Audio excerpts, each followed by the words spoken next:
Alhamdulillah wa syukurillah wassalatu wassalamu ala rasulillah Sayyidina wa maulana Muhammad wa ala alihi wa sahbihi wa mawalah amma ba'd.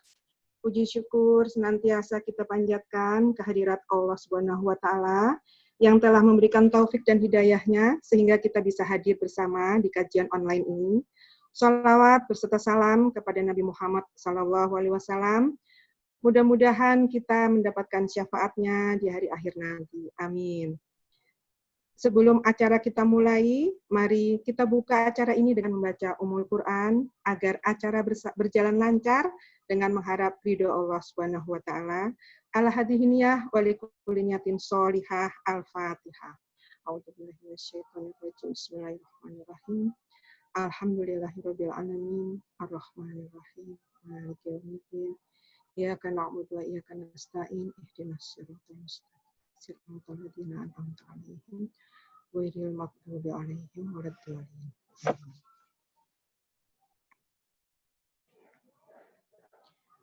Alhamdulillah. Ibu-ibu, hari ini kita kajiannya kita bertema 3 perjalanan terindah menuju Allah Subhanahu wa taala. Begitu ya Ustadz ya? Yaitu sholat, haji, dan kematian. Yang akan diulas oleh Ustadz kita, Bapak Profesor Dr.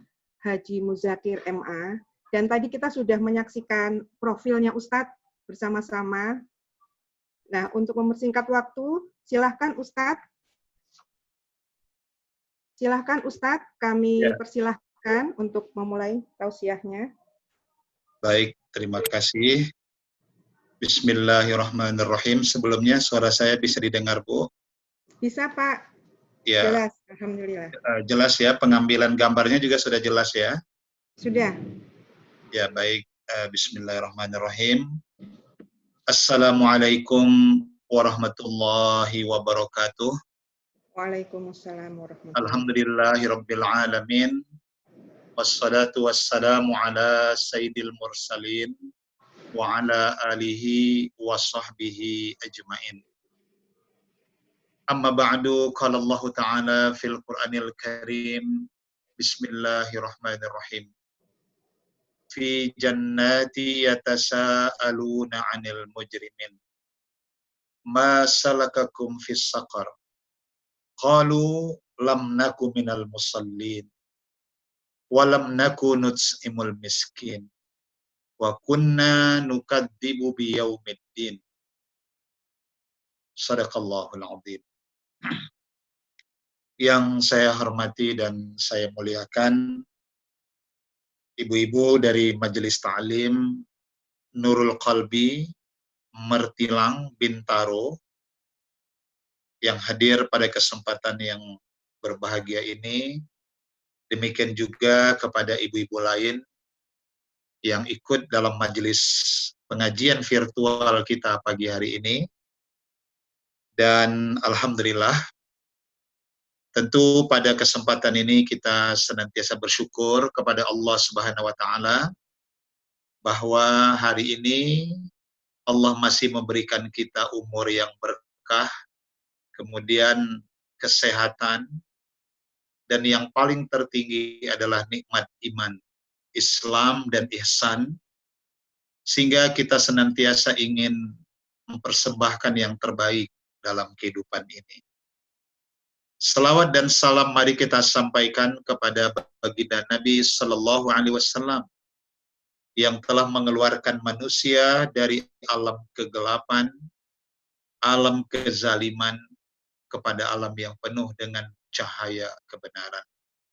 Semoga kita semua kelak akan mendapatkan syafaatnya. Amin. Ya Rabbal Alamin. Ibu-ibu yang dimuliakan Allah Subhanahu wa taala, alhamdulillah saya menyampaikan terima kasih kepada Ibu Nina Hambali yang secara khusus sudah meminta saya dan mengundang untuk menyampaikan pengajian pada Majelis Ta'lim Nurul Qalbi pada pagi hari ini. Dan mohon maaf terlambat ya, karena siogianya 9.45, tapi ada gangguan di laptop saya sehingga tadi agak sulit untuk dibuka. Dan mudah-mudahan tidak mengurangi apa yang menjadi kajian kita pada kesempatan yang berbahagia ini. Tema kita hari ini adalah membahas tentang perjalanan menuju Allah. Jadi kalau kita melihat dari judul ini, bahwa sesungguhnya memang kita semua pasti akan menuju Allah. Kita dihadirkan Allah di bumi ini, dan pada satu saat tentu kita juga akan kembali kepada Sang Pencipta kita, Allah Subhanahu wa Ta'ala. Tetapi perlu kita fahami secara lebih mendalam bahwa perjalanan menuju Allah itu dalam pendekatan kajian Al-Quran ada 3 perjalanan yang sesungguhnya ketiga perjalanan itu adalah perjalanan yang sangat indah. Apalagi kalau perjalanan itu dilakukan dengan dasar keimanannya kepada Allah. Saya yakin bahwa kita semua pernah melakukan perjalanan-perjalanan yang terindah itu. Tetapi kita perlu menyadari bagaimana sebenarnya hakikat untuk mendapatkan 3 perjalanan yang merupakan perjalanan yang teramat sangat indah.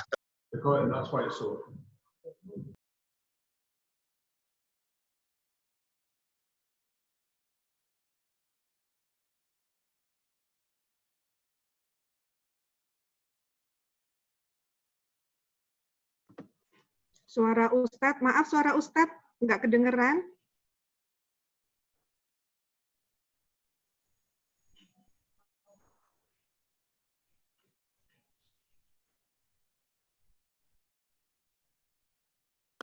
Halo, kalau ini gimana Ya, Bu? ya, oke. Ya Lanjut, baik, Pak ya Ustadz. kita teruskan. 3 perjalanan yang sangat indah itu, yang pertama adalah as-sholah. Kita sebut saja yang pertama itu sholat.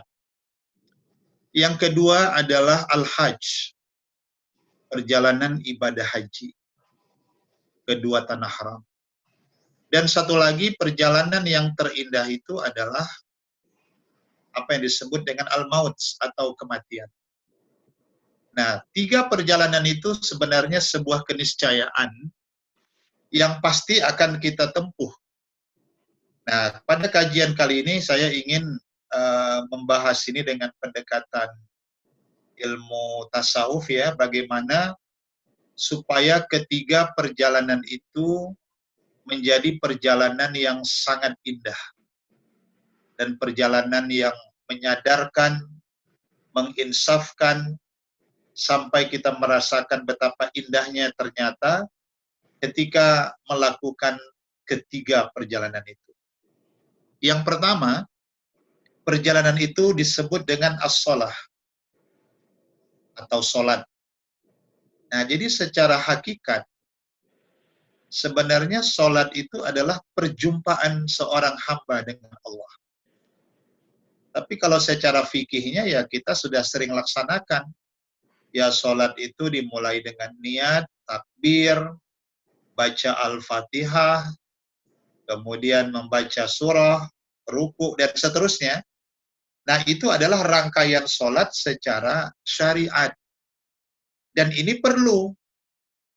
Jadi dalam kajian kita ini, bagaimana kita bisa menaikkan level kita, bahwa ibadah sholat kita selama ini bukan sekedar syariat. Kalau dia syariat, berarti orang masih menganggap sholat itu adalah kewajiban. Sehingga yang dia cari itu adalah bagaimana lepas kewajiban saja. Walaupun kadang sholat itu boleh jadi tidak tepat. Mungkin waktunya, kadang subuhnya sudah kesiangan, zuhurnya kesibukan, asarnya kecapean, tadi lama tawaf sa'i di mall misalnya, maghribnya kemalaman, isyaknya ketiduran, sholatnya berantakan. Nah itu baru kita lihat dari segi dimensi syariat. Jadi ada orang sholat itu, bagi dia yang penting adalah lepas kewajiban, takut dosa. Nah, sehingga perkara sholatnya sempurna, tidak sempurna, waktunya mau di ujung waktu, mau dilalaikan, nah ini belumlah tepat. Dia pasti belum merasakan bagaimana nikmatnya sholat. Maka secara tasawuf ya atau hakikat, harusnya kita merubah sholat kita ini bukan lagi sholat secara syariat, tapi hakikat. Bedanya adalah kalau orang sudah menjadikan sholat sebagai hakikat, maka sholat itu tidak lagi sebatas sebatas kewajiban, tetapi sholatnya itu adalah akan menjadi kebutuhan. Nah, kalau dia sudah kebutuhan, tentu orang tidak akan berani meninggalkan sholat, melalaikan waktunya, sepele dengan sholat, dan sebagainya, karena itu kebutuhan. Sebagaimana kita bernafas, itu kebutuhan. Sebagaimana makan dan minum, itu kebutuhan. Sebagaimana pakaian, nah kita biasanya ingin ya ibu-ibu punya pakaian yang bagus. Ya tentu yang bagus dalam arti benar ya, bisa menutup auratnya, tidak tabaruj ketika dia berpenampilan, dia jaga marwahnya. Nah, pakaian itu adalah kebutuhan. Nah, itu yang harus kita pahami. Nah, bagaimana sholat ini juga adalah kebutuhan. Sehingga kalau sholat sudah menjadi kebutuhan, barulah orang akan merasakan dalam sholat itu dia merasa seperti bertemu dengan Allah. Itu yang disebut dengan ihsan. An ta'budallaha ka'annaka tarahu. Fa illam takun tarahu fa innahu yaraka. Bahwa dia menyembah Allah itu, dia menjalankan ibadah itu seperti dia melihat Allah. Dan jika dia tidak melihat Allah, maka dia sadar Allah yang melihat dirinya. Nah, ini yang pertama. Dalam satu hadis Nabi pernah katakan, wa ju'ilat qurratu aini fis shalah. Telah dijadikan di dalam ibadah sholat itu sesuatu yang bisa menyejukkan dan menenangkan perasaan. Jadi kalau orang hari ini banyak gegana, gelisah, galau, dan merana, ini kata orang Medan ya, mungkin kata orang Bintaro pun seperti itu. Apalagi di tengah pandemi COVID-19, banyak orang panik, banyak orang stres, bahkan banyak orang bunuh diri ya, apalagi di negara-negara barat, karena ketakutan dan kecemasan yang berlebihan. Tetapi harusnya lewat ibadah sholat yang kita jalani, bahwa sholat itu harus menjadi qurratu aini. Dia penyejuk hati, pendamai jiwa, membahagiakan, menenteramkan. Apalagi ketika sholat itu telah menjadi nafas ataupun kebutuhan dalam kehidupan kita. Maka alhamdulillah kalau hari ini ibu-ibu, ya kita dalam keluarga, bersama suami, bersama anak-anak, kita orang-orang yang sudah istiqomah mendirikan sholat 5 waktu khususnya, apalagi ditambah dengan sholat-sholat sunnah, tahajud, duha, dan sebagainya, maka sesungguhnya sholat itu adalah membuat kita berada pada zona hidup yang teramat sangat nyaman sekali. Dan kita juga akan merasakan ketenangan dan akan membebaskan diri kita daripada siksa dan azab Allah dengan mendirikan dan menegakkan sholat itu. Ibu-ibu yang dirahmati Allah Subhanahu wa Ta'ala, ada dialog interaktif dalam Al-Quran. Nanti bisa dilihat dalam surah Al-Muddatsir ya. Kalau kita lihat dalam surah Al-Muddatsir itu ayat ke 40 sampai dengan ayat 46. Kita bisa cek nanti pada ayat-ayat itu ada dialog masa depan yang sangat perlu kita renungkan. bahwa diceritakan di dalam ayat-ayat tersebut, fi jannati yatasaaluna 'anil mujrimin.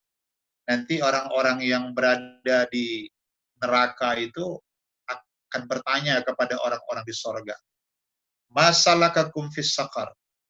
Sahabatku, saudaraku,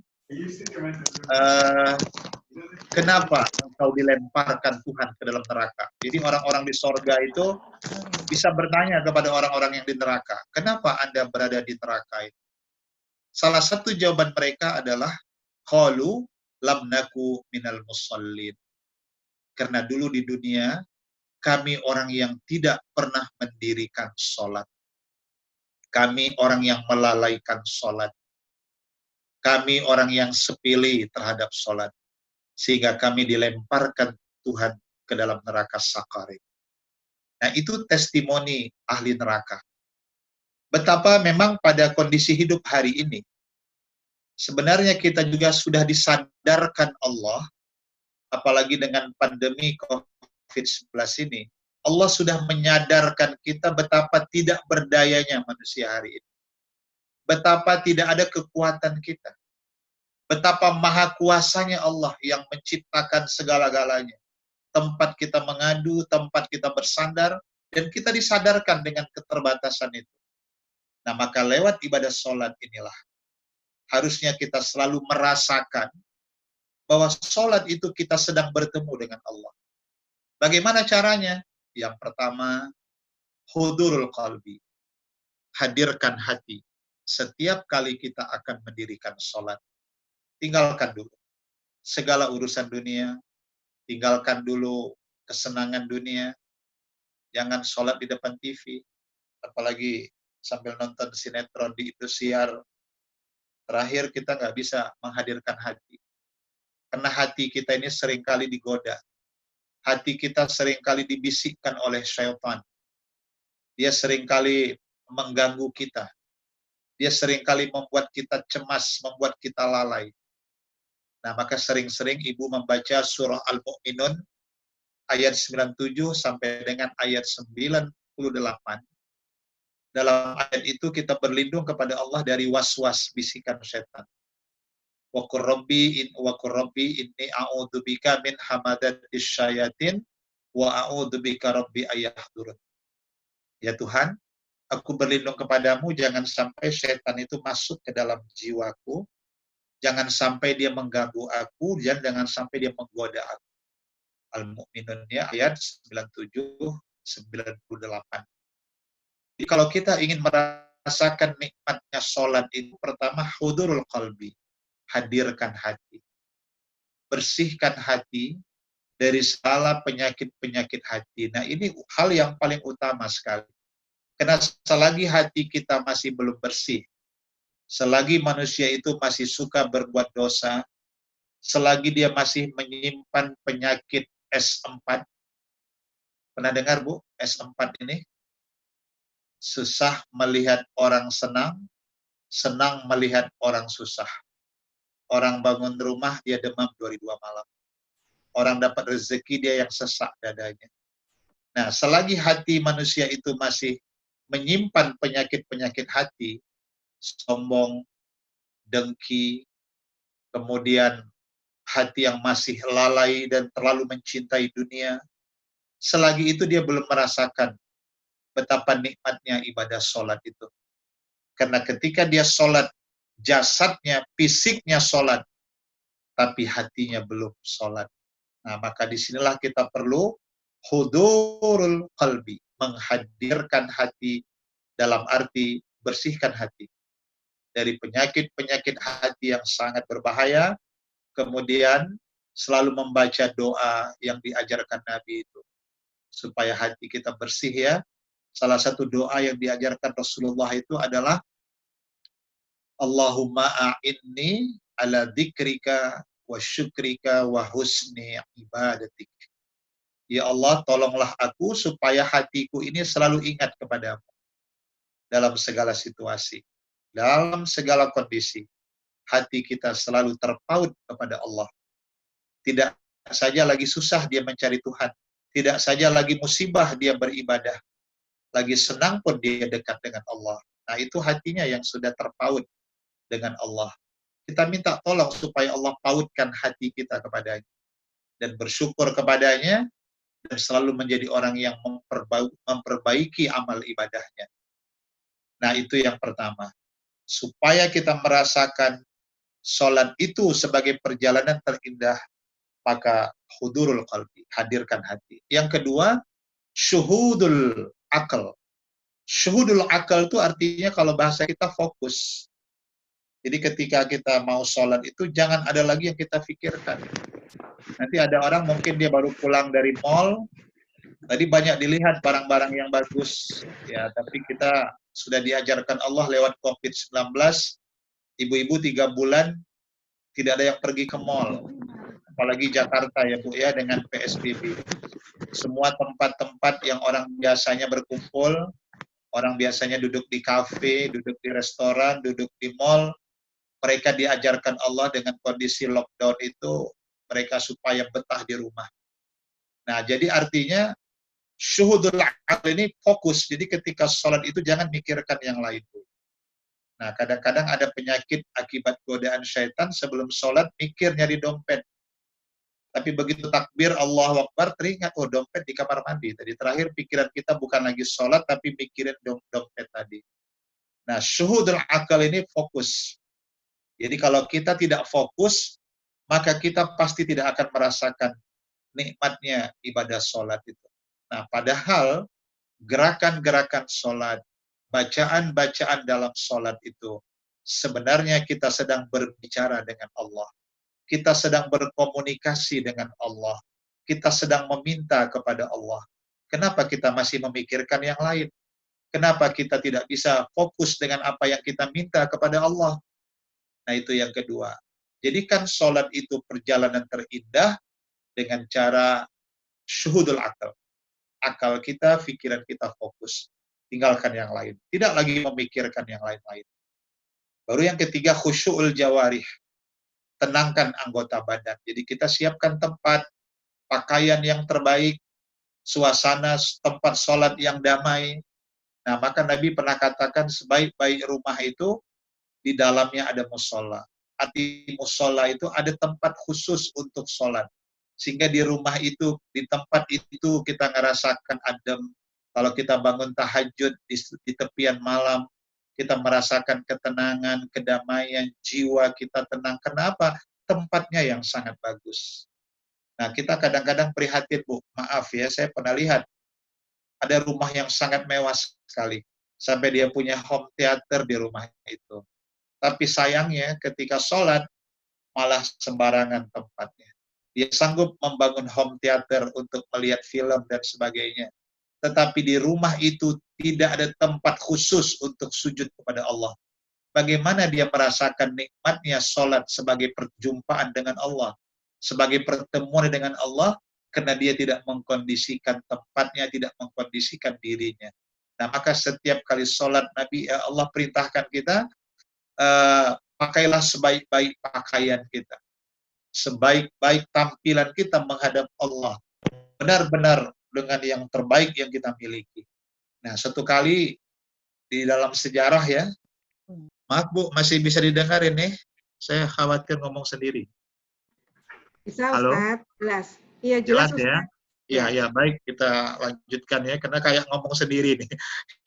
Baik, kita teruskan lagi. Satu kali ada sahabat mau sholat, ini kejadian di Madinah di zaman Nabi. Jadi ketika Nabi lihat sahabat itu sedang berudu, dan Nabi kenal siapa sahabat itu, Nabi menegurnya. Adakah engkau memiliki harta, kata Nabi. Sahabat itu kaget. Ada ya Rasulullah, mau apa? Memang sahabat itu orang kaya raya, dia punya ternak unta, kibas, punya kebun-kebun kurma. Tetapi kenapa Nabi tanya, adakah engkau punya harta? Karena ketika sahabat itu mau sholat, Nabi lihat pakaiannya itu sederhana sekali. Kayak pakaian murahan dan pakaian rumahan.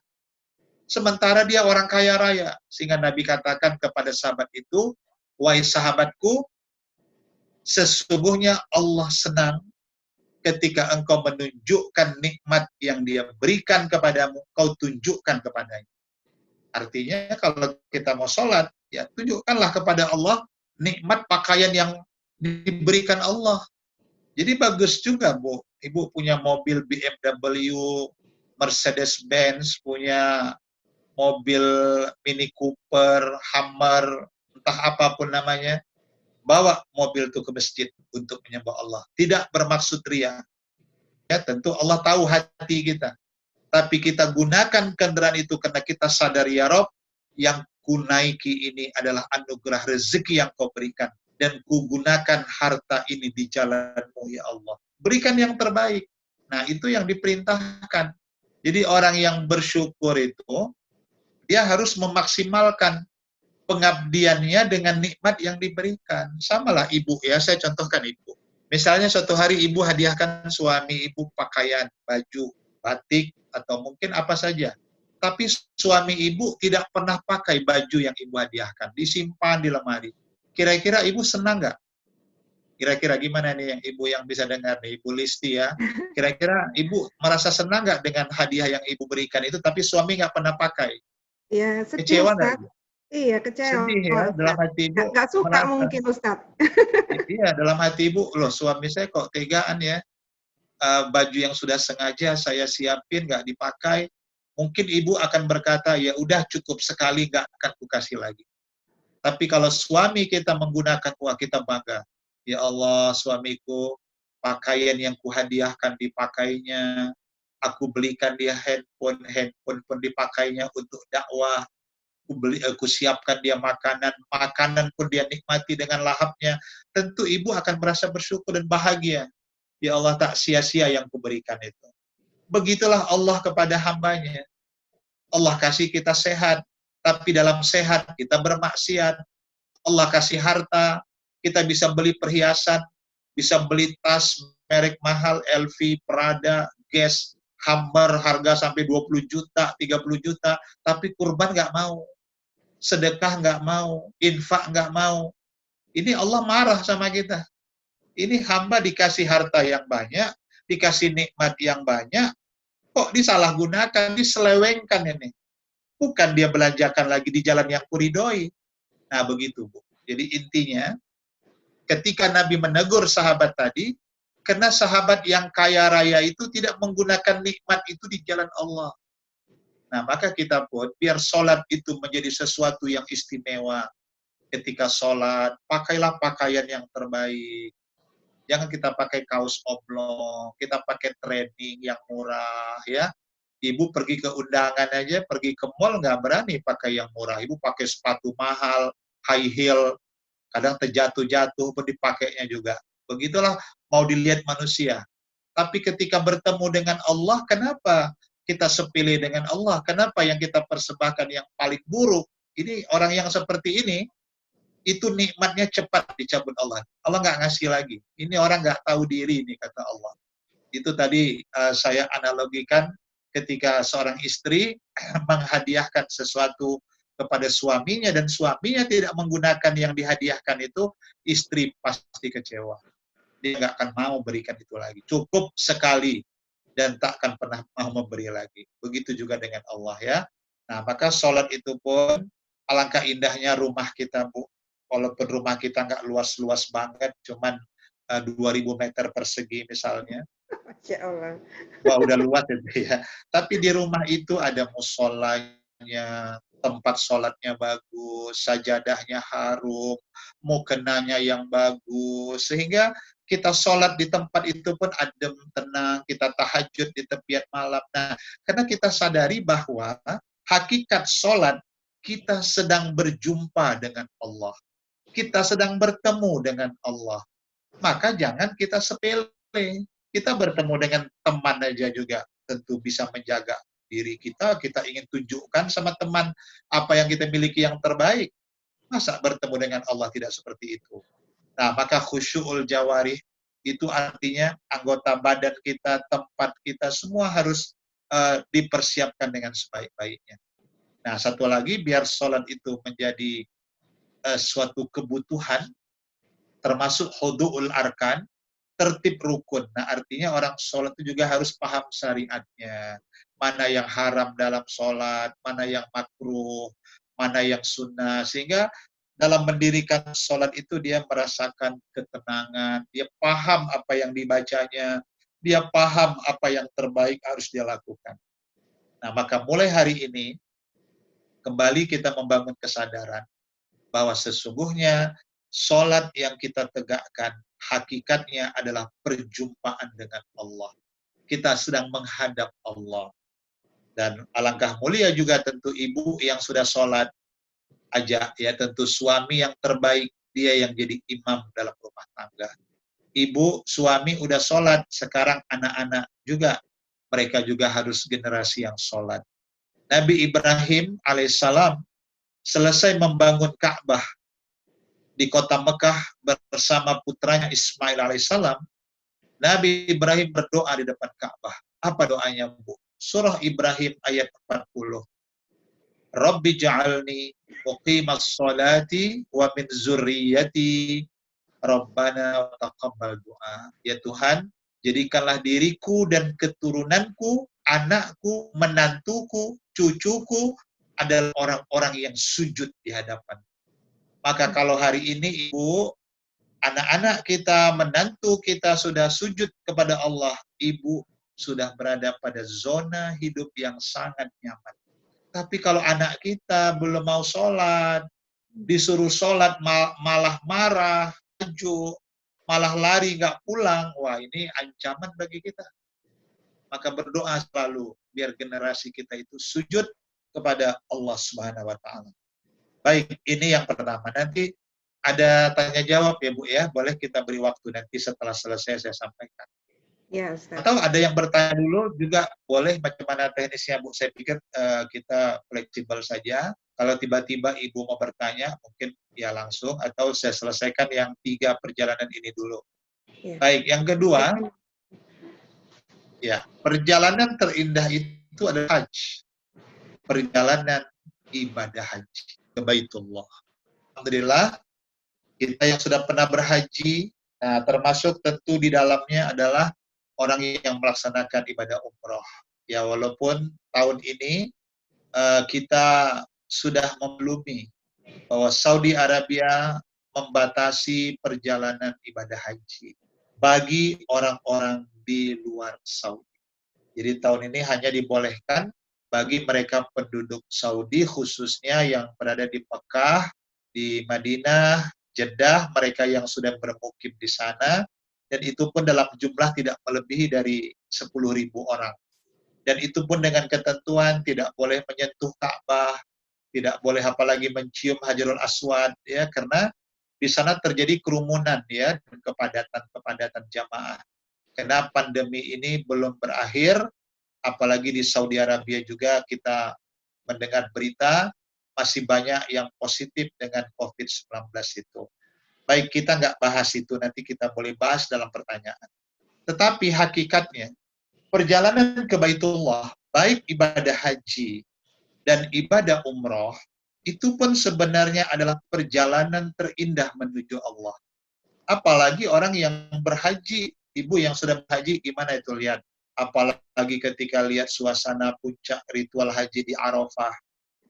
Ibu sudah pakai ihram seperti pakaian sholat. Ibu lihat kaum lelaki berihram yang tidak berjahit, 2 helai seperti kain kafan. Ibu ketika berihram di Arafah, ketika wukuf, apa yang Ibu lihat? Ibu di sana duduknya beralaskan padang pasir berbatuan. Tidur di kemah-kemah yang sangat darurat. Beralaskan padang pasir, beratapkan langit biru yang panas membara. Seolah tidak ada jarak manusia dengan Tuhannya. Wajah berdebu. Karena Ibu ketika wukuf kan tidak pakai alat-alat kosmetika itu, apakah maskara ataukah oil of ulan, ya, Connex Miracle, entah apa-apalah Ibu yang tahu itu. Karena ketika orang wukuf itu dia harus tampil apa adanya. Rambutnya kusut bagi lelaki, wajahnya berdebu, karena memang tidak melihat luar kita lagi. Allah nggak mau lihat siapa pangkat kita, jabatan kita, kekayaan kita. Karena yang sedang dilihat Allah itu adalah di kedalaman hati kita. Bagaimana keimanan kita, bagaimana taubat kita selama di sana, bagaimana kita menyadari kesalahan kita. Itu yang dilihat Allah. Nah, maka orang yang berhaji, hakikatnya dia sudah mendapatkan perjalanan terindah, bahkan bertemu dengan Allah Subhanahu wa taala. Ada suatu kali seorang ulama sufi besar, ya, Zunnun al-Misri, dia pergi berhaji. Ketika dia bertawaf, ketika dia melihat Baitullah, apa yang dia katakan? Ketika aku tawaf, aku seperti melihat ada catatan dosaku yang tertulis di depan Ka'bah. Sehingga aku menangis. Semakin aku tawaf lagi pada putaran kedua, ketiga, aku semakin melihat catatan dosa itu. Tetapi aku bertawaf lagi, untuk yang kesekian kali, aku tidak lagi melihat apapun di depanku. Aku tidak lagi melihat Ka'bah di depan. Tapi aku seperti melihat Allah ada di hadapan. Dia sudah merasakan perjumpaannya dengan Allah ketika di depan Baitullah. Nah, maka alangkah bahagianya, alangkah bersyukurnya, ya, kita semua yang sudah pernah berhaji, yang sudah pernah berumroh, bahkan perjalanan ke sana itu adalah perjalanan rindu yang tidak tergantikan. Saya pikir ibu ketika ditawarkan, suami, gimana ini mah, kita pergi ke Baitullah, tentu tawaran itu sangatlah mendambakan, yang sangat kita dambakan. Apalagi pergi bersama keluarga, bersama suami, bersama istri, bersama anak yang kita sayangi dan kita cintai. Seperti di sana kita sedang merajut kembali masa-masa indah, cinta yang bersemi lagi.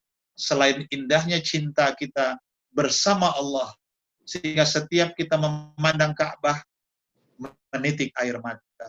Setiap kali kita berdoa bersimpuh, membuat kita bergetar hati, menyadarkan siapa kita. Nah, itu hakikatnya. Walaupun belakangan orang Indonesia, maaf ya Bu, ya, ditegur oleh ulama Saudi. Kata mereka, kenapa orang yang mereka lihat, karena orang Indonesia adalah yang paling banyak, di depan Ka'bah itu selfie-selfie. Nah, kenapa mereka hanya berfoto-foto, tidak ada lagi yang menangis di depan Ka'bah. Mereka hanya selfie, upload mungkin di IG, upload di Facebook, di mana-mana. Nah, tapi tidak ada rasa di dalam jiwanya dengan Ka'bah itu.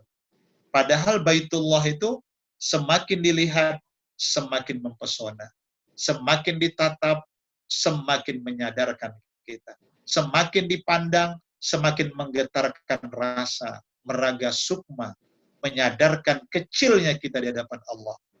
Makanya banyak orang pergi ke sana, kata Nabi. Mereka tidak memahami. Mereka datang ke sana bagaikan turis, bagaikan wisatawan saja, hanya foto-foto, lihat sana-sini, tapi tidak ada perubahan pada hidupnya. Pulang dari Baitullah, sebelum ke Baitullah, rambut terbuka, hijab terbuka, pulang Baitullah, tetap seperti itu juga, tidak ada perubahan. Nah, ini orang-orang seperti ini tidak dirindukan Baitullah. Nah, padahal pergi ke Baitullah, hakikatnya adalah perjalanan bertemu dengan Allah. Jadi seolah ketika menatap Ka'bah, itu hakikatnya kita sedang menatap Allah. Allah sedang menatap kita. Ziarah di makam Nabi di kota Madinah, itu hakikatnya kita bertemu dengan Rasulullah. Kita sedang ziarah di makamnya, sambil mengucapkan Assalamualaikum ya Rasulullah, Assalamualaikum ya Nabi Allah, Assalamualaikum ya Habib Allah. Semua menitik air mata. Dan sampaikan salam dari orang-orang yang menitipkan salam ketika di depan pusara Nabi. Nah, itu perjalanan yang sangat indah, rindu tak tergantikan. Dan saya yakin semua kita merindukan Baitullah. Selalu kita ingin datang ke sana. Dan tidak pernah habis pengalaman kita untuk datang ke sana.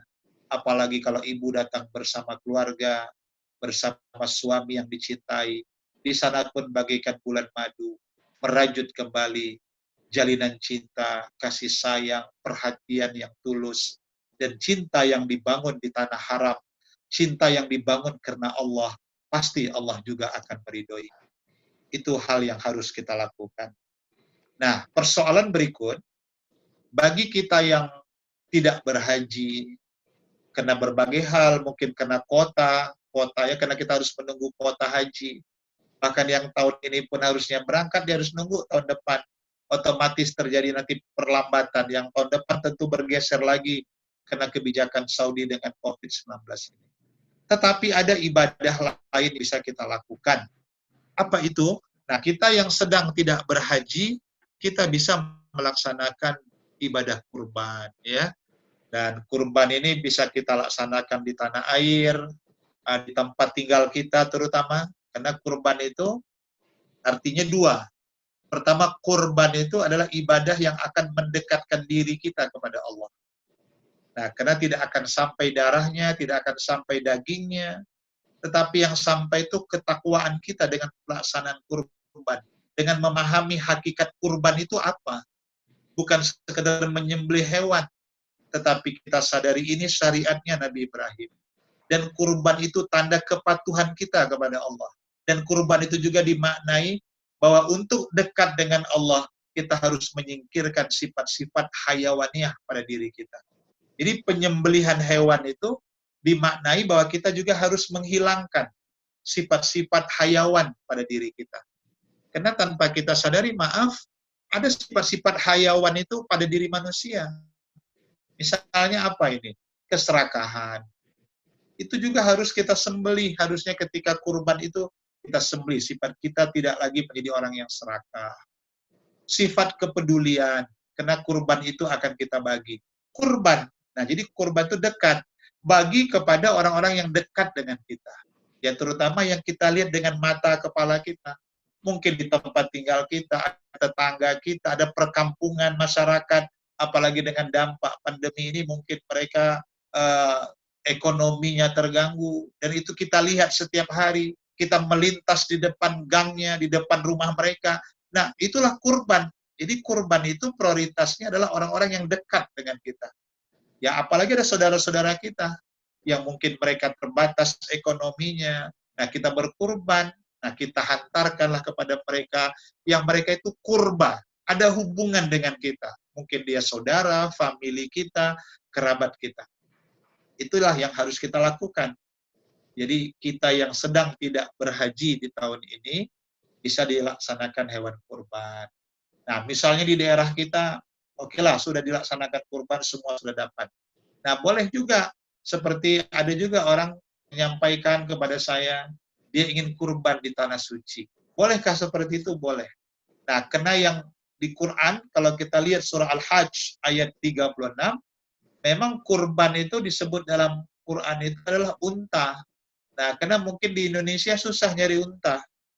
Di Medan juga nggak ada unta. Yang ada unta cuma di kebun binatang. Mungkin di Bintaro juga nggak ada unta ya, Bu, ya. Ada ya, mungkin di taman apalah, di apa itu namanya, tempat hewan-hewan itu di Bogor apa di mana begitu ya. Nah, unta itu di Arab. Nah, maka ada kemarin orang nanya kepada saya dan dia laksanakan. Saya sudah kurban di lingkungan saya. Bagus, saya bilang. Kebetulan mereka punya harta. Gimana, Prof? Kami mau kurban unta. Karena unta terbatas dan susah dicari. Boleh nggak kurban di Mekah? Boleh. Nah, kemarin saya hubungi teman saya yang tinggal di Mekah, dan memang di sana unta.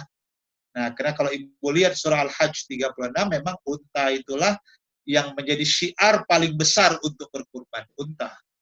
Nah, akhirnya jamaah saya yang bertanya itu, dia melaksanakan kurban unta. Dan unta cukup mahal juga ya, antara 25 sampai 30 juta. Dan disembelih di Tanah Suci Mekah. Nanti pada saat Idul Adha. Boleh. Apalagi di sana juga akan diberikan kepada orang-orang miskin yang tidak meminta-minta, atau kepada orang miskin yang meminta-minta. Karena kurban itu dalam Quran disebutkan, berikan dia wa'at'imul qani'. Berikan itu kepada orang miskin. Tapi ada orang miskin ini punya marwah. Dia tidak mau meminta, walaupun dia hidup apa adanya. Tapi tidak meminta. Nah, itu yang paling utama, kata Allah. Berikan kurban itu wa'al qani'. Orang-orang yang miskin, tapi dia tidak meminta karena dia menjaga marwahnya. Wal mu'tarro, dan boleh diberikan kepada orang miskin yang datang meminta-minta.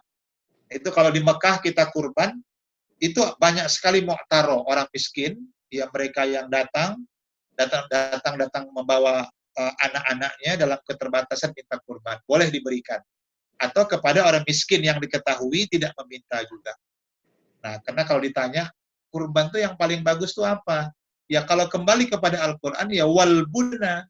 Nah, di Quran itu lihat nanti Al-Hajj 36 ya dengan unta. Cuman karena di Indonesia nggak ada unta, ya dengan Al-Baqarah, dengan sapi, kambing, itu boleh. Kalau hukum bolehnya boleh. Tapi syiar yang paling besar itu adalah unta. Nah, maka beberapa orang pernah ketika saya di Mekah juga, di satu musim haji, saya melaksanakan kurban unta untuk keluarga yang menitipkan. Jadi mereka sudah kurban di kampungnya, di tempat tinggalnya sudah dia kurban sapi, sehingga sudah lepas kewajiban dia untuk tetangganya. Jadi nggak boleh kita kurban di suatu tempat yang jauh dari rumah kita, tapi kita biarkan orang-orang dekat rumah kita itu tidak merasakan kurban. Mungkin karena di daerah itu banyak orang yang terbatas ekonominya, tapi kita berkurban di tempat yang sangat jauh, itu tidak dianjurkan. Nah, maka kurban itu prioritasnya kurba, dekat. Nah, pertama, kurban mendekatkan manusia dengan Allah, dan kedua, kurba itu akan mendekatkan kita dengan orang-orang miskin yang ada di sekitar kita. Baik itu miskin yang meminta, atau miskin yang tidak meminta-minta. Nah, itu pengganti. Nah, kalau kita saat ini tidak melaksanakan ibadah haji. Terakhir, yang ketiga, perjalanan yang terindah itu selain sholat, nah maka orang yang nggak sholat itu sebenarnya dia orang yang tidak pernah merasakan nikmatnya perjumpaan dengan Allah. Dia nggak pernah ketemu dengan Allah, sehingga hidupnya galau. Hidupnya akan resah, hidupnya nggak akan bahagia, dunia ini sempit bagi dirinya. Kenapa? Karena tidak bertemu dengan Allah. Nah, orang yang sering bertemu dengan Allah itu dia mendapatkan nur, cahaya, cahaya dari Allah. Maka lihat orang yang sholat wajahnya pun bersinar-sinar itu. Walaupun dia nggak pakai One X Miracle, nggak pakai Oil of Ulan, nggak pakai FIFA nomor 12 tahap apalah namanya ya Bu ya. Baca iklan Bu, makanya tahu. Tapi orang sholat itu memang Allah memberikan nur, cahaya di wajahnya, berseri-seri wajahnya. Itu ya. Yang kedua, perjalanan terindah itu ke Baitullah, haji, umroh. Itu perjalanan yang teramat sangat indah dan rindu yang tak tergantikan. Terakhir, yang ketiga, perjalanan terindah menuju Allah itu adalah al-maut, kematian. Ya, saya yakin ibu-ibu setuju dengan saya bahwa kita ini semua bakal ke sana. Tapi saya kalau boleh belakangan lah, ibu-ibu kalau mau duluan silahkan. Atau ibu-ibunya yang duluan, saya belakangan, begitu ya. Tapi yang pasti kematian itu akan datang kepada siapa saja, di mana saja, dan kapan saja. Satu hal yang ingin saya katakan, bahwa kematian itu adalah wisuda kehidupan. Tentu semua kita ingin menjadi wisudawan terbaik. Nah, wisudawan terbaik itulah mereka yang mendapatkan husnul khatimah. Akhir perjalanan hidupnya yang sangat indah, orang yang mendapatkan ganjaran sorga. Itulah husnul khatimah. Oleh itu, ibu-ibu yang dimuliakan Allah Subhanahu wa Ta'ala, karena hidup ini sangat singkat dan kematian itu juga datang kapan saja, maka jadikan setiap denyut nadi dan nafas kita itu adalah zikir kita kepada Allah.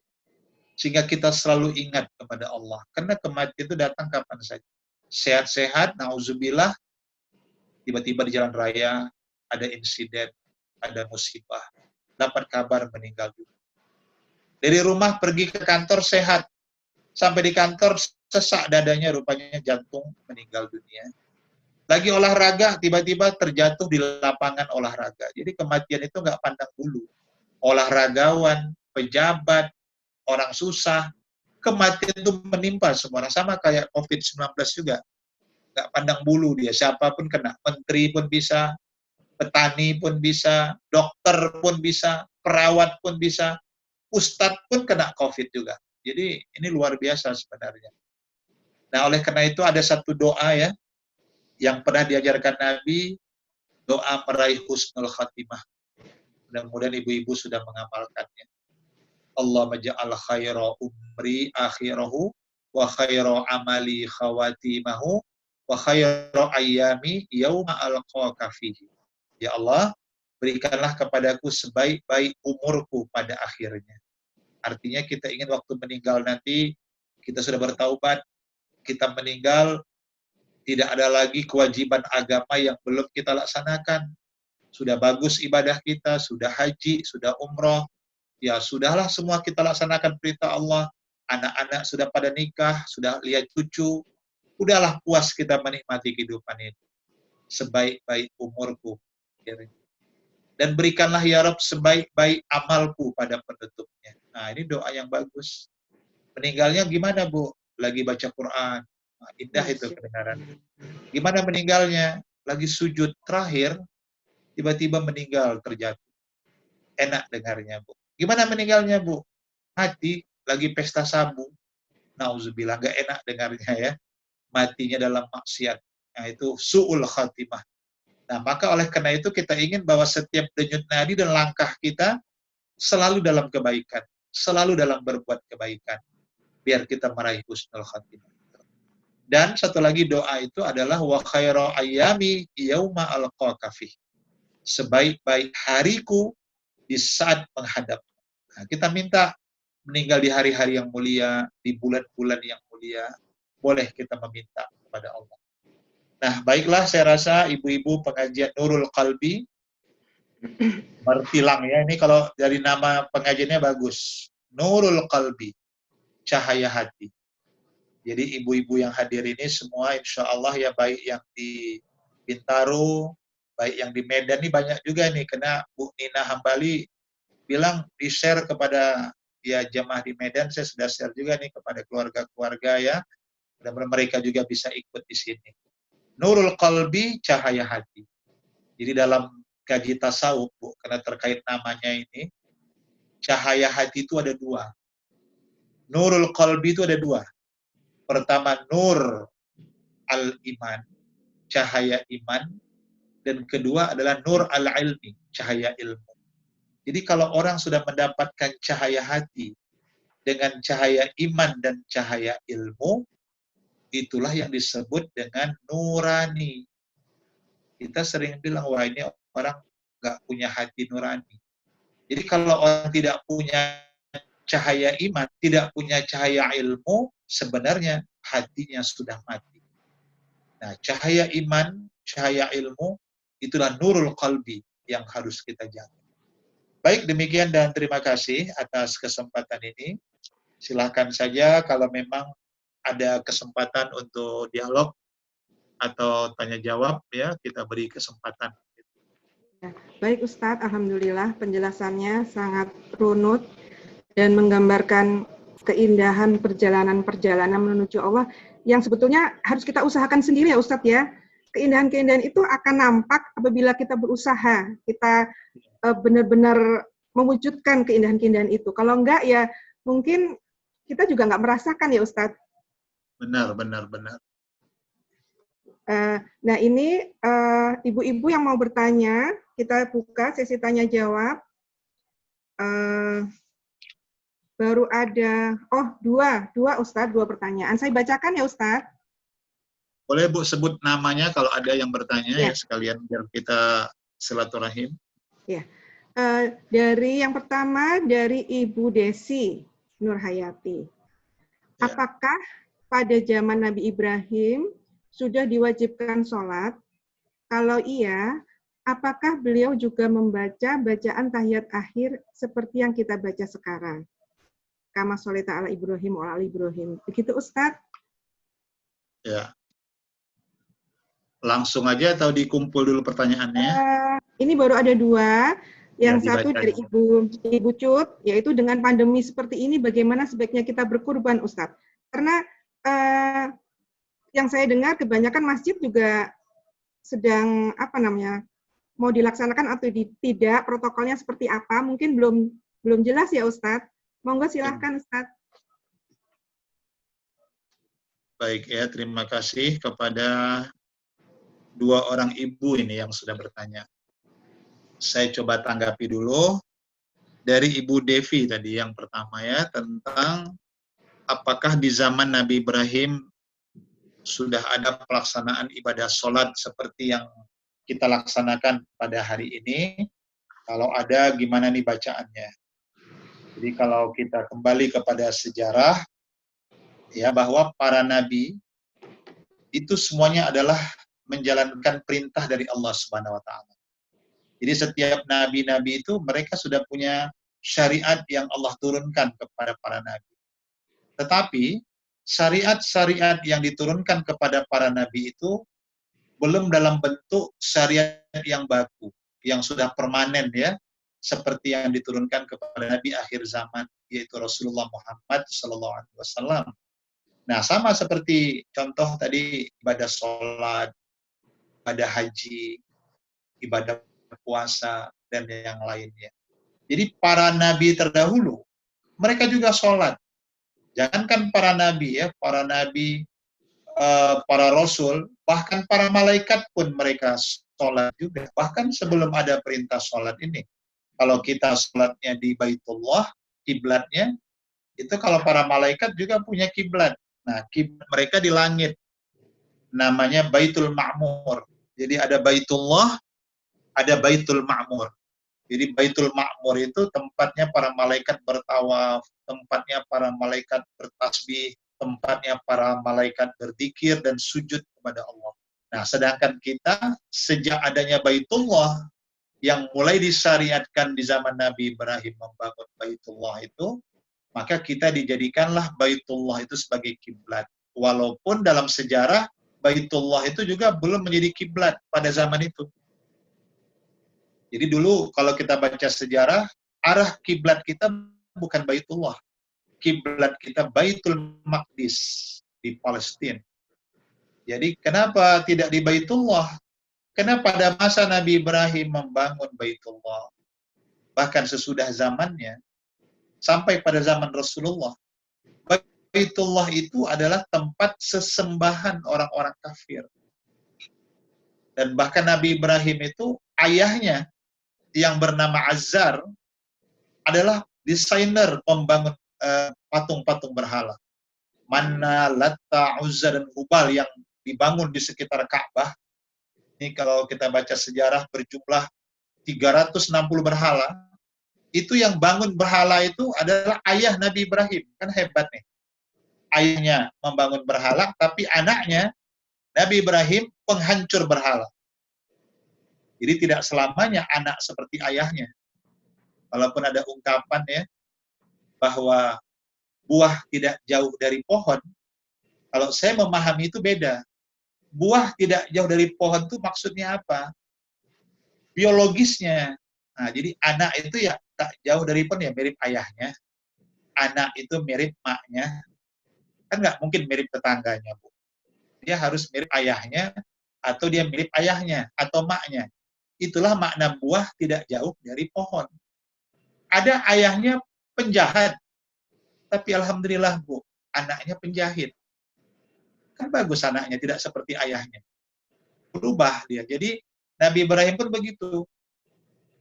Maka sejak zaman Nabi Ibrahimlah berhala-berhala itu dihancurkan. Tapi belum selesai. Sehingga Ka'bah belum bisa menjadi kiblat. Karena kafir pun dulu, maaf, dalam sejarah mereka telanjang. Telanjang dada di depan Ka'bah itu, keliling-keliling, tapi bukan pelaksanaan syariat tawaf ya, tapi memuja berhala-berhala. Dan Nabi Ibrahim sudah kalang kabut menghadapi umat pada zaman itu. Nah, baru pada zaman Nabi Muhammad SAW lah berhala-berhala itu bisa disingkirkan. Dan ketika Nabi di Mekah, sebelum Isra wal Mi'raj, itu syariat sholat. Jadi, sholat secara syariat terjadi di zaman Nabi Muhammad. Sedangkan sholat dalam arti menghadap Allah sudah ada di zaman Nabi Ibrahim. Kalau tadi Ibu bertanya apa yang dibaca Nabi Ibrahim, tidak ditemukan dalil tentang pembacaan itu. Tidak ditemukan dalil baik dalam Quran, dalam hadis. Tetapi sholat dalam makna syariat yang sudah permanen, ya, dalam arti dibekukan sebagai bentuk ibadah yang mahdoh itu baru ada sejak zaman Nabi Muhammad. Dan itu pun ketika Nabi hijrah ke Madinah, kiblat Nabi belum menghadap Baitullah, masih menghadap Baitul Maqdis di Palestina, tempat Nabi Mi'raj. Makanya sampai sekarang Baitul Maqdis itu tanah suci, walaupun orang-orang Yahudi di sana tetap akan menguasai. Dan sampai hari kiamat saya pikir nggak akan selesai itu, karena Israel itu atau terutama Palestina milik 3 agama di dunia. Orang Yahudi, Nasrani, dan Islam semua punya nilai sejarah. Baru ketika Nabi ke Madinah dan tahun kedua Hijriah, ketika itu Nabi sholat di masjid menghadap Baitul Maqdis, datang perintah, fawalli wajhaka syatrul masjidil haram. Wahai Muhammad, mulai hari ini kau palingkan wajahmu ke Baitullah. Sehingga Nabi diputar malaikat bergerak badannya 180 derajat dari timur ke barat sehingga menghadap Baitullah. Dan masjid itu masih ada sampai hari ini di kota Madinah, namanya Masjid Qiblatain. Ibu pernah pergi haji, pernah umroh, tentu dibawa oleh mutawif sholat ke Kuba di Madinah. Dari Kuba dibawa ke Qiblatain. Disitulah terjadi perubahan arah kiblat. Nah, itu kalau dalam sejarah. Sedangkan sholatnya itu setelah Nabi Mi'raj, baru turun perintah sholat dalam arti secara syariat yang sudah permanen dan berlaku bagi umat Islam seluruh penjuru dunia. Itu untuk Ibu Devi tadi, Bu Listi ya. Yang kedua, Ibu Cut ini bertanya, dalam pandemi ini ya boleh dikatakan umat gamang ya, mengalami kegamangan. Satu segi umat mau ke masjid berdoa, beribadah, tapi di sisi lain ada protokoler kesehatan. Sehingga orang mau ke masjid juga harus mematuhi protokoler itu. Seperti physical distancing ya. Kalau Ibu lihat pemandangan dari Mekah itu, sholat di depan Ka'bah yang berjumlah hanya 50 orang itu petugas masjid, mereka pun physical distancing, 1 meter jaraknya. Nah, kemudian pakai masker dan sebagainya. Nah, di Indonesia memang menjadi sebuah dilema ini. Kalau saya berpandangan begini, Bu. Kalau di daerah itu sudah diputuskan oleh pemerintah, dalam hal ini Kementerian Kesehatan, dan memang benar-benar bisa dibuktikan secara medis sudah masuk wilayah zona merah, saya pikir harus kita patuhi. Ini menurut saya. Karena kita ini memang, dunia saat ini memang sedang terpapar dengan COVID-19 itu. Dan tidak pandang bulu, semua bisa kena dengan dampaknya. Nah, maka kalaupun zona masjid itu berada pada zona merah, saya setuju, perlu dilakukan protokoler kesehatan. Dan memang di zaman Nabi juga pernah kejadian, ketika ada wabah ta'un, dan pada saat itu mereka sholat di masjid, tetap ada azan. Nah, yang salah itu kalau menurut saya, masjidnya dikunci. Itu saya nggak setuju. Yang saya katakan, masjid tetap dibuka, tetapi yang sholat cukup takmir masjid. BKM-nya, ya imamnya, ya nazirnya, ya bilalnya, pengurus masjidnya, petugas kebersihannya. Yang penting suara azan jangan pernah berhenti. Walaupun nanti jamaah yang sholat terbatas. Dan di zaman Nabi pernah lapas azan itu tidak lagi hayya 'alas shalah. Setelah baca asyhadu anna Muhammadar Rasulullah, berubah lapasnya, shallu fi buyutikum. Sholatlah di rumah-rumah kamu. Karena kondisi itu, karena kita wajib juga menjaga diri. Hibzu an-nafs itu menyelamatkan diri juga sangat utama. Apalagi memang sudah sah dan benar daerah itu sudah zona merah. Dan itu kan kita yakin ya semoga tidak selamanya, kan begitu, ada saatnya. Yang penting petugas masjid tetap azan ya azan, sholat tetap sholat. Walaupun dalam jumlah yang terbatas. Saya pikir itu Bu Cut yang bisa saya tanggapi. Kemudian ada lagi Ustadz, pertanyaan apakah kurban itu bisa digantikan dalam bentuk uang? Ini Ibu Helen yang bertanya. Dalam kondisi seperti ini Ustadz. Ya. Baik, terima kasih Ibu Helen ya tentang kurban. Nah, ini kemarin menjadi bahan diskusi dalam Majelis Ulama Indonesia. Karena ini kan masalah kontemporer ya, hal-hal yang berkembang dengan kondisi kekinian. Sehingga ini maaf, kalau kembali kepada hukum dasar, nah ini hukum dasar kurban itu kan sunnah muakkadah ya. Sunnah yang sangat dianjurkan, terutama mereka yang berkemampuan. Baik. Nah, dalam konsep fikih kontemporer ini yang kemarin kita bahas juga di Majelis Ulama Indonesia, bagaimana kalau di suatu wilayah, nah jadi dia harus lihat dulu zonanya. Kalau di zona daerah itu misalnya Bu, sudah sangat memadai jumlah hewan kurban. Sudah memadai nih, bahkan melebihi. Bagaimana kalau orang yang berkurban itu sesuai dengan dana kurbannya, katakanlah satu orang 2 juta. Jakarta berapa Bu Listi biayanya? Variasi ya? Variasi, Ustadz, 2,5 ya, biasanya kambing ya, 2,5 Ya, kalau juta. sapi mungkin 2,5 juta ya. Ya. Tapi jangan sapi limousin, itu mahal sekali, itu sapi yang sangat berat itu ya. Katakanlah 2 juta per orang. Nah, kemudian ada 7 orang, dikali 2. Dan di daerah zona yang tadi kurbannya sudah melebihi, tanda kutip ya, melebihi. Semua sudah mendapatkan bagian kurban, bahkan di sekitar wilayah itu pun mendapatkannya. Bagaimana kalau orang yang berkurban itu menggantikan dengan uang sejumlah kurban? Pendapat ulama ini kontemporer, saya katakan ini bukan ulama berdasarkan pendapat di zaman Nabi ya, kontemporer itu pendapat ijtihad ulama hari ini dengan berbagai pertimbangan, ada yang mengatakan boleh. Karena kondisi masyarakat yang juga membutuhkan cash, membutuhkan dana segar, sehingga mereka bisa produktif. Nah, karena kalau dikasih makan daging saja, maaf, jangan-jangan dia sudah berlebih. Satu, yang kedua, jangan-jangan dia ada gangguan kolesterol, ada gangguan darah tinggi, sehingga mungkin nggak bisa makan daging. Jangan-jangan nanti kalau dia dikasih, dijualnya daging kurban itu. Padahal tidak boleh menjual daging kurban. Ada kasus seperti itu. Jadi karena dia dapat banyak bagian, bagaimana dia dapat dari mana-mana, sampai dia sendiri pun nggak bisa makan, sampai sebulan pun nggak habis. Dia jualin. Nah ini kan sudah salah. Kalau terjadi kondisi darurat seperti itu, sementara orang juga masih butuh dana segar, maka ada fatwa Bu, dibolehkan mengasumsikan dana kurban itu untuk kemaslahatan. Nah, misalnya ini yang orang-orang yang kena korban terpapar COVID-19 ini, mereka nggak punya beras nih, dagingnya udah banyak nih, berasnya nggak ada. Apalagi dia punya hutang pula, listrik belum bayar. Jangan-jangan anak sekolahnya walaupun sekarang dikasih hak cicil, boleh menyicil uang sekolah, tapi dia terutang. Maka diambillah dana kurban. Ada pendapat seperti itu. Tapi pendapat ini tidak mayoritas. Saya perlu katakan tidak mayoritas, tapi ada yang mengatakan boleh.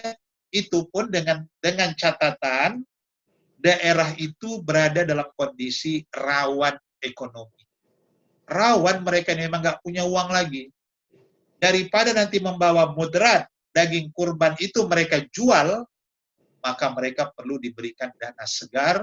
Mungkin dana dari kurban itu bisa produktif. Misalnya dia bisa beli beras, dia bisa mungkin jadi modal usaha, atau bisa beli kendaraan, nanti dia bisa gojek atau sebagainya lah, atau bisa nutupin hutangnya. Itu asumsi pertama. Tapi asumsi kedua, kalau konsekuen dan berpegang teguh kepada hakikat kurban, maka kurban, al-kurban bil hadi, kurban tetap dengan harus mengalirkan darah, harus dengan menyembelih apapun ceritanya.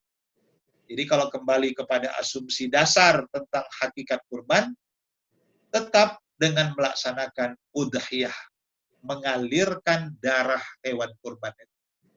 Karena dengan sebab itulah kita menunjukkan kepatuhan kita sebagaimana Nabi Ibrahim yang menyembelih putranya Ismail alaihissalam yang sangat dicintainya, yang sangat disayanginya. Tapi cintanya kepada Allah di atas segala-galanya. Nah, dua asumsi itu berkembang saat ini. Mau yang mana kita ikutin? Kalau asumsi yang kedua adalah asumsi dasar tentang hukum berkurban. Asumsi pertama itu adalah pilihan ketika berada pada zona yang rawan ekonomi. Karena nanti takut masyarakat di sana misalnya akan menyalahgunakan hewan kurban itu. Dia bisa dapat banyak dari kecamatan semua dapat. Bayangkan ada 20 kecamatan di dekatnya itu dapat 20 bungkus. Oh, makan kemana nih 20 bungkus ini? Mungkin setahun pun nggak habis, Bu ya. Apalagi di rumahnya cuma 2-3 orang. Nah, dikhawatirkan nanti dia akan menyalahgunakan ini, dia tidak produktif dengan itu. Itu tadi, untuk kemaslahatan. Tapi kalau tidak ada gangguan, aman memang kita bagi kurban itu dinikmati orang, tentu yang utama kurban itu dengan cara hewan mengalirkan darah. Demikian Bu Helen tadi ya. Ya, semoga jelas ya Ibu Helen dan Ibu Cut.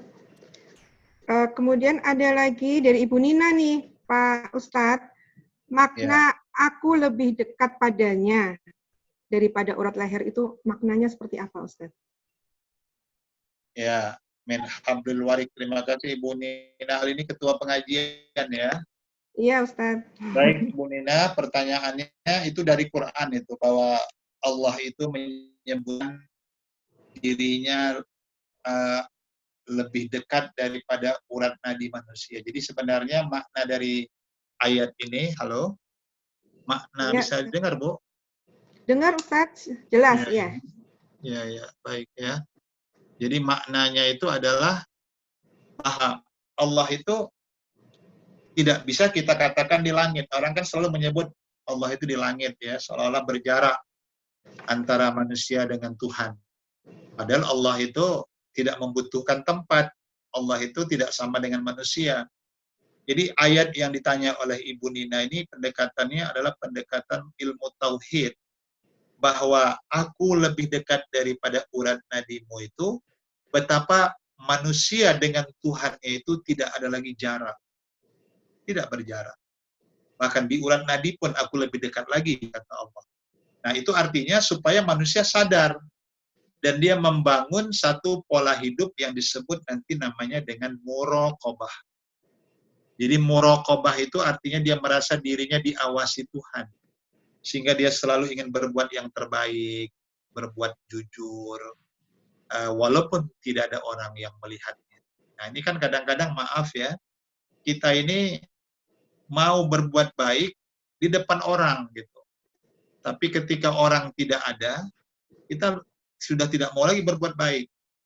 Di belakang kita berbuat yang tidak benar. Nah, inilah orang yang belum merasakan betapa dekatnya Tuhan dengan diri. Padahal Allah itu sebenarnya kalau dalam tasawuf, justru dia berada dalam diri manusia juga. Bukan mengambil tempat, tapi zatnya Allah itu pun bisa berada pada diri manusia. Karena kita makhluknya. Maka dalam perjalanan kehidupan spiritual para ulama tasawuf itu, ulama sufi ya, mereka bisa merasakan bagaimana Rabi'ah merasakan cintanya kepada Allah, sehingga dia tidak sanggup untuk menikah. Ketika ditanya, kenapa Anda tidak menikah? Apa kata Rabi'ah? Bukan aku tidak mau menikah, tapi tidak ada lagi rongga yang kosong di hatiku kecuali Allah. Hanya Allah yang ada di sini. Aku nggak bisa lagi mencintai selainnya. Bukan aku tidak mau menikah, itu jawaban Rabi'ah. Nah, bagaimana juga dengan tokoh sufi lain, Zunnun al-Misri, dengan al-ma'rifatnya, Abu Yazid al-Bustami dengan fananya. Nah, mereka sudah merasakan betapa Allah itu seperti sudah menyatu dengan dirinya. Walaupun tidak semua orang bisa menerima pengalaman spiritual itu. Jadi kita artinya kembali kepada diri kita, bahwa Allah itu ada dalam setiap denyut nadi dan nafas. Kira-kira begitu.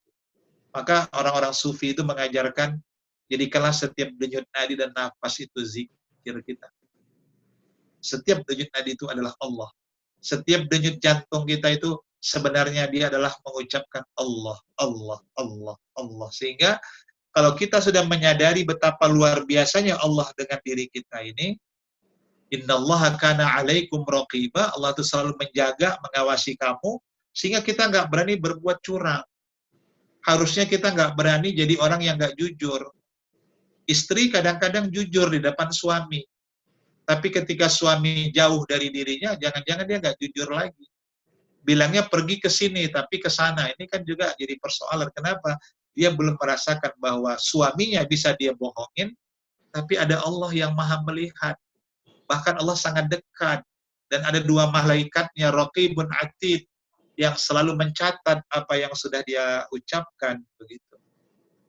Saya pikir itu Ibu Nina Hambali ya, atas pertanyaannya. Masya Allah. Terima kasih Ustadz. Ibu-ibu masih ada waktu, mungkin masih ada pertanyaan.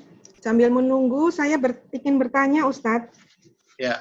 Intinya untuk menikmati keindahan perjalanan menuju Allah ini, kan sebetulnya adalah menghadirkan hati dalam setiap ibadah kita ya Ustadz. Ya. Nah, bagaimanakah cara menjaga semangat kita untuk selalu berada dalam kondisi seperti itu? Kan namanya iman naik turun ya Ustadz, hari ini bisa terasa khusyuk. Tapi besok nanti duhur, sholat, asar, belum tentu gitu bisa menghadirkan kenikmatan itu. Bagaimana Ustadz? Supaya kita tidak menyesal ya Ustadz ya, apakah ibadah kita selama ini, yang kita lakukan di dunia ini itu bermanfaat untuk kita di akhirat. Ya. Baik, terima kasih Ibu Listi. Ini ibu-ibunya luar biasa ya. Pertanyaannya bagus-bagus. Ini menurut saya karena ibu-ibunya sudah banyak ilmu ini. Sudah banyak mengaji, sudah banyak ilmu, sehingga banyak yang ingin diketahui. Alhamdulillah.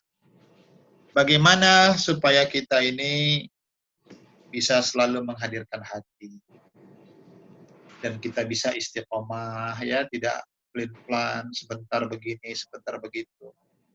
Hari ini kita sudah bagus sholatnya, besok sudah berubah. Hari ini udah bagus hijabnya, udah syar'i, besok sudah kelihatan lagi. Ini fenomena yang menarik. Dan sebenarnya, disitulah hebatnya manusia itu. Kalau malaikat, itu cenderung sudah nggak punya nafsu lagi. Sehingga malaikatnya hidupnya lurus saja. Sedangkan jin, ini paling buruk. Hidupnya sudah belok terus ini. Dia menyalah terus, itu jin. Tapi manusia itu ada di antara keduanya. Manusia bisa seperti malaikat, tapi jangan lupa, manusia bisa seperti jin, dan bahkan menjadi tentara-tentara jin dalam hidup. Nah, maka karena manusia itu berada di pertengahan ya, antara malaikat dan jin, disitulah Allah memberikan manusia itu akal. Disitulah Allah memberikan manusia hati. Disitulah Allah memberikan manusia itu rasa. Disitulah Allah turunkan para nabi, kitab suci. Karena manusia itu berada di pertengahan jalan. Dia bisa mengikuti jalannya malaikat, dan dia bisa mengikuti jalannya jin, yang akan membawa dia kepada kehancuran. Nah, tetapi ketika si manusia yang berada di pertengahan ini, dia mampu menepis jalan-jalan setan, dan dia juga bisa mengikuti jejak-jejak malaikat dalam ketaatan, itulah yang istimewanya manusia itu, maka manusia dipilih Allah sebagai khalifahnya di bumi, sebagai wakil Tuhan. Ketika manusia bisa menepis jalan-jalan setan. Jadi karena manusia itu dihadapkan pada tantangan. Jadi orang yang hebat itu, kalau banyak tantangan yang dihadapi padanya, dan dia sanggup menghadapi tantangan itu. Nah, kalau malaikat, hidupnya nggak punya tantangan. Jin, hidupnya nggak punya tantangan lagi. Dia sudah divonis sebagai narapidana penjara yang abadi. Nggak ada lagi tantangan. Tapi manusia dikasih pilihan. Ini, wahai manusia, kalau kalian ikut jejak malaikat, kalian sami'na wa ata'na, dengar dan patuh, ini sorga nih. Tapi ingat manusia, kalau kalian ngikut langkah-langkah setan, sami'na wa asoina, dengar, tahu, paham, tapi kalian langgar, itu loh neraka, kata Allah. Jadi Allah itu sangat demokratis dengan manusia. Dia beri kita jalan, dia beri dia peluang, dia beri kita kebebasan. Mau yang mana kita pilih? Nah, tentu sebagai orang-orang beriman yang sudah disempurnakan Allah penciptaannya dengan akal, dengan panca indera, dengan hati, dengan malaikat, dengan nabi yang diturunkan, dengan kitab suci yang diturunkan, harusnya manusia itu sadar untuk memilih jalan terbaik menuju Allah itu. Nah, memang kuncinya adalah pada hati. Dan pertanyaan Ibu Listi tadi, itulah yang paling sulit. Bagaimana kita merawat, bagaimana menjaga kestabilan, jangan lagi naik turun. Banyak sekali amalannya. Nanti Ibu bisa lihat di YouTube, salah satu ceramah saya, itu channelnya, klik aja nama lengkap saya, Bu. Prof. Dr. Muzakir MA, Ibu bisa ikuti kajian-kajian saya di YouTube. Ada salah satu tema saya itu menjaga hati. Nah, jadi ternyata hati kita ini, Bu, diumpamakan seperti bunga. Coba Ibu lihat bunga itu. Kalau Ibu tidak merawat bunga, tidak disiram, tidak dikasih pupuk, kira-kira bunga itu bisa hidup nggak, Bu Listi? Dia mau akan berbunga, Ustadz. gugur. Ya, akan mati. Tapi ketika bunga itu kita pupuk, kita rawat, kita siram, maka dia akan insya Allah tumbuh dengan suburnya. Begitulah hati.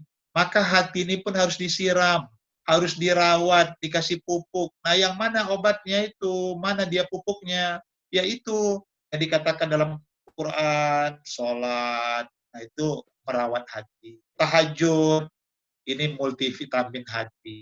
Duha, nah ini suplemennya.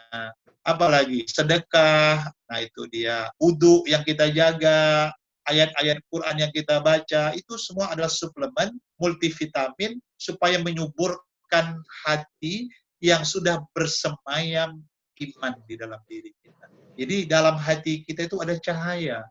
Saya umpamakan lampu. Dia ada bahan bakarnya, Bu. Bahan bakar inilah yang harus kita jaga setiap hari. Apa bahan bakar hati kita? Ya sholat, ya puasa Senin Kamis, ya tadarus Quran, ya zikir, ya qiyamul lail, itu bahan bakarnya. Jadi kalau dikasih api, udah hidup apinya tapi nggak ada bahan bakarnya, maka hati itu kembali redup. Nah, maka orang akan balik lagi, loh kemarin sudah sholat, ini kok udah nggak sholat lagi, udah padam bara apinya. Kenapa padam? Tidak ada lagi bahan bakarnya. Maka tugas kita setiap hari adalah siapkan bahan bakar untuk menyalakan lilin-lilin di hati kita. Supaya nurul qalbi, ya, ini bagus nama pengajian. Hati itu selalu dalam cahaya Allah. Ya, Ibu ikut ini pengajian, majelis taklim, ini juga bahan bakarnya. Ntar lagi zuhur, bahan bakar. Baca Quran, bahan bakar. Tapi ketika manusia berbuat maksiat, itu bahan bakarnya bocor, Bu. Bocor dia. Ninggalin sholat, tumpah bahan bakarnya. Apalagi? Berbohong, tumpah bahan bakarnya. Apalagi? Menunjukkan aurat, hilang bahan bakarnya. Jadi ketika kata Nabi, yazidu bito'ah. Iman itu bertambah kalau manusianya taat. Nah, itu kan tadi, dia sirami, dia rawat hatinya, dia hidupkan bara apinya, dia siapkan bahan bakarnya. Wayangkus bil ma'asi, dan dia akan berkurang kalau manusia berbuat maksiat. Artinya yang dia buat larangan Tuhan, itu bahan bakarnya itu menipis, bocor, halus, hilang, akhirnya redup dan mati cahaya hati. Jadi kalau kita lihat ada orang yang kok hidupnya ini suka buat yang nggak benar ya, sholat kagak mau, udah usia lanjut, aurat terbuka, harta banyak, pelitnya setengah mati. Kenapa? Udah mati bara apinya, Bu. Dia perlu dinyalakan lagi. Dia sudah kehabisan bahan bakar itu. Sehingga nurul qalbi, cahaya hatinya sudah redup. Kira-kira begitu Ibu Listi ya. Masya Allah Ustadz, terima kasih Ustadz pencerahannya. Ibu-ibu belum ada lagi yang bertanya ini Ustadz. Sudah jam 11:30. Kita cukupkan ya Ustadz sesi tanya jawab ini ya Ustadz. Oke, Bu. Dan mohon ditutup dengan doa Ustadz. Ya, jadi kita tutup dengan doa ya. Baik, astaghfirullahaladzim, astagfirullah. Astaghfirullahaladzim, alladzi la ilaha illa wal hayyul qayyum. Na'udzu billahi minasy syaithanir rajim. Bismillahirrahmanirrahim. Alhamdulillahirabbil alamin wassalatu wassalamu ala asyrafil anbiya wal mursalin wa ala alihi wa sahbihi ajmain. Rabbana taqabbal minna innaka antas samiul alim wa tub alaina innaka antat tawwabur rahim. Allahumma ighfir lana dhunubana wa liwalidina warhamhum kama rabbawna shighara. Ya Allah ya sami'ud du'a ya mujibad da'awat. Ampunkanlah dosa dan kesalahan kami, dosa kedua orang tua kami. Mereka yang masih hidup, sehatkan dan bahagiakan mereka di hari tuanya. Janganlah Engkau bebankan kepada mereka suatu beban yang sekiranya mereka pun tidak sanggup memikulnya. Dan kepada orang-orang tua kami, ayahanda, ibunda yang telah mendahului kami, ampunkan dosa mereka, lapangkan kubur mereka, dan jadikan kubur mereka bagaikan taman daripada taman sorga. Ya Rabb, ya Sami'ud Du'a, jadikanlah kami, anak, keturunan, dan cucu kami adalah orang-orang yang senantiasa ruku dan sujud di hadapan. Ya Allah, ya Arhamar Rahimin, berikanlah kepada kami sebaik-baik umur kami pada akhirnya, sebaik-baik amal kami pada penutupnya, dan sebaik-baik hari kami di saat menghadap-Mu dalam golongan husnul khatimah.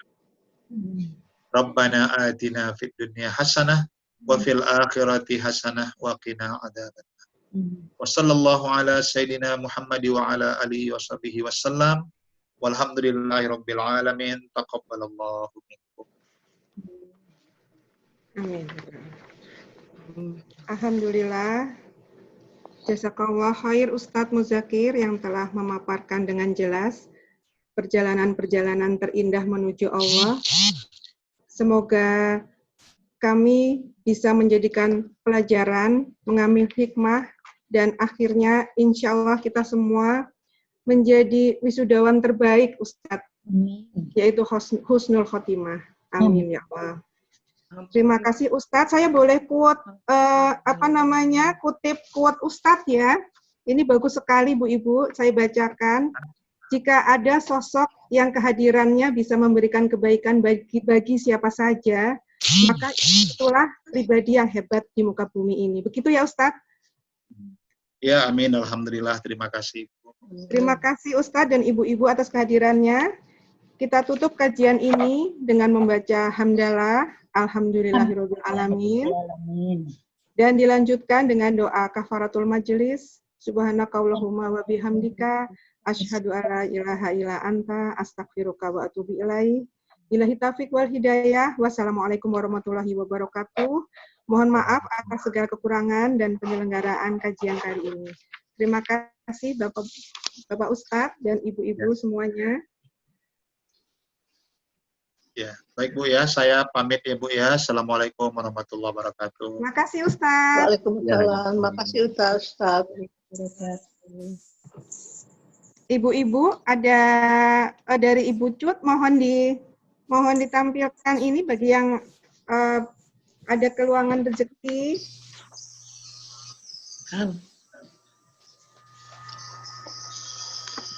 Bisa di screenshot untuk kajian-kajian kita.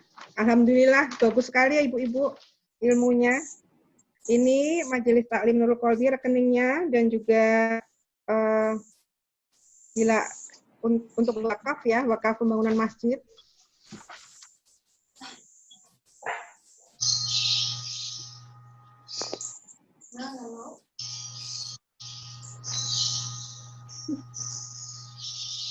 Kita cukupkan sampai sini ya Ibu-Ibu. Terima kasih banyak. Waalaikumsalam. Terima kasih. Terima kasih Ibu Nina. Sama-sama. Assalamualaikum Ibu-Ibu. Terima kasih. Waalaikumsalam.